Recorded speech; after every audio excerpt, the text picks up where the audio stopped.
Good evening, ladies and gentlemen. My name is Kyle Nordman, and I have been reading comics for roughly 13 to 14 years. And I believe so strongly that each individual should experience comic books at some point in their life that I actually went out and got you guys all a free comic to take home and read yourselves. Now that we're all officially comic book owners, I want to let you know what it is that you now have and why I think that it is so important.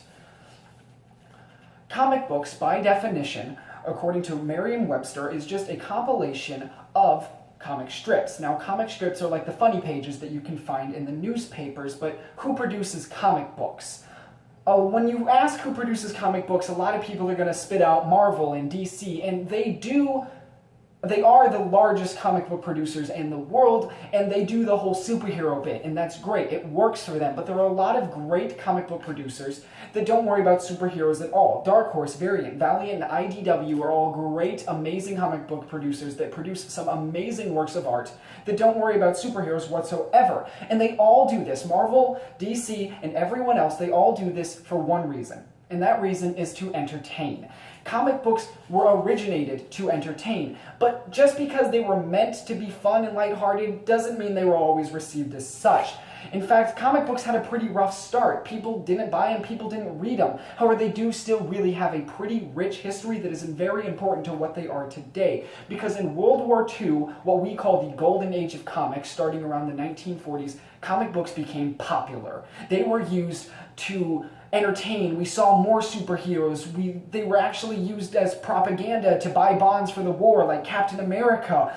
And now that more people were buying and reading comic books, there are also a lot more people criticizing comic books, like a man by the name of Dr. Frederick Wortham. In the 1950s, that man came around and said that comic books were causing people to be violent. They were causing kids to be violent, just like people said about rock and roll music in the 60s and action shooter video games today. He said the same thing about comic books. And this censorization he put on comic books had a huge lasting impact, even today a little bit. Now, that impact has been lifted by the lifting of these censorizations, which was great, because that's when we got to start seeing representation in comic books, representation of people's real lives, of ethnic groups, of religious groups, and that was awesome because people idolize comic books. People idolize the fastest man alive, the smartest man on earth, and the strongest man ever. It just happens. We see them as cultural ideals and icons to live up to.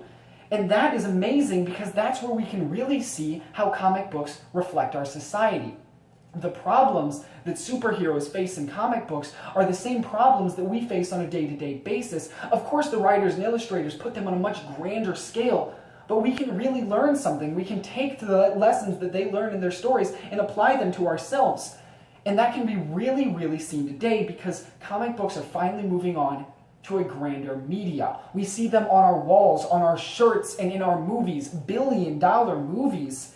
And that's amazing, and I know you're asking why that's so important, and it's important because of that rich history that they have. It's important because they can and will, and still today, resemble and reflect our society. And if nothing else, guys, it's important because reading comic books is just fun.